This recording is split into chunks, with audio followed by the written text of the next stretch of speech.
ఏపీలో మరో 3 రోజుల పాటు వర్షాలు పడనున్నట్లు వాతావరణ శాఖ తెలిపింది. ఉత్తర కోస్తా, యానంలో ఇవాళ రేపు తేలికపాటి నుంచి మోస్తరు వర్షాలు కురిసే అవకాశం ఉందని తెలిపింది.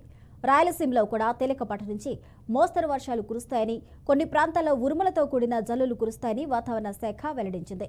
వాతావరణ పరిస్థితుల దృష్ట్యా రైతులు తగిన జాగ్రత్తలు తీసుకోవాలని సూచించారు.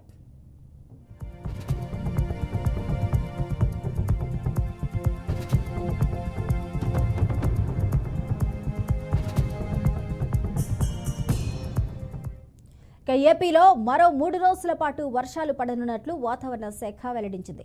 ఉత్తర కోస్తా, యానంలో ఇవాళ రేపు తేలికపాటి నుంచి మోస్తరు వర్షాలు కురిసే అవకాశం ఉందని వెల్లడించింది. రాయలసీమలో కూడా తేలికపాటి నుంచి మోస్తరు వర్షాలు కురుస్తాయని, కొన్ని ప్రాంతాల్లో ఉరుములతో కూడిన జల్లులు కురుస్తాయని వాతావరణ శాఖ వెల్లడించింది. వాతావరణ పరిస్థితులు దృష్టిలో ఉంచుకొని రైతులు తగిన జాగ్రత్తలు తీసుకోవాలని సూచించింది.